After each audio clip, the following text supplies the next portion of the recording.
রাসূল সাল্লাল্লাহু আলাইহি সাল্লামের আমলের দিকে তাকাই তাহলে তিনি তো 11 রাকাতের বেশি কখনো পড়তেন না। আচ্ছা। তবে সেই 11 রাকাত একটা রাকাত ছিল, যেমন এক রাকাতে সূরা বাকারা শেষ, সূরা আলে ইমরান শেষ, সূরা নিসা শেষ, প্রায় 6 পারা শেষ। এরকম তো আমরা তো 20 রাকাতেও 6 পারা শেষ করি না। জি। তিনি এই ধরনের দীর্ঘায়িত তিনি 11 রাকাত পড়তেন। এটা সারা বছর এটা ওনার আমল ছিল।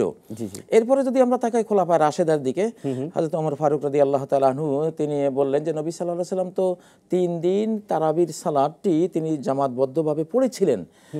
তবে সেটা ফরজ হয়ে যাবার ভয়ে নবীজি ছেড়ে দিয়েছিলেন। তার জীবদ্দশায় ওহী এসে সেটা ফরজ করে ফেলতে পারে, এই জন্য ওই ভয়ে তিনি ওটা তখন বন্ধ করেছিলেন। ওমর যখন আসলেন তো উনি দেখলেন যে এখন তার ফরজ হওয়ার আশঙ্কা নেই, ওহী তো এখন বিচ্ছিন্ন হয়ে গেছে। তো তিনি বললেন যে তাহলে আমি এক কাজ করি, আমি একজন ইমাম দেই, তোমরা সবাই ইমামের পিছনে এই সালাতটা পড়ো।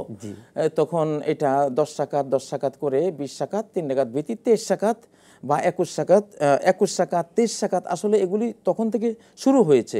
কেউ 35 রাকাতও পড়েছেন, কেউ 45 রাকাতও পড়েছেন। ইমাম ইবনে তাইমিয়া রাহিমাহুল্লাহ তার মাজমুল ফাতাওয়ার মধ্যে উল্লেখ করেছেন যে 63 রাকাতও পড়েছেন। আসলে এটা হলো আপনার মনের আবেগ মিশিয়ে আপনার আল্লাহর সাথে আপনার যে এটার একটা আধ্যাত্মিক পিরিয়ড, একটা সালাতের আধ্যাত্মিক জিনিস, যার যতক্ষণ ভালো লাগে ততক্ষণ সে সালাত পড়তে থাকবে, এটা হলো কথা।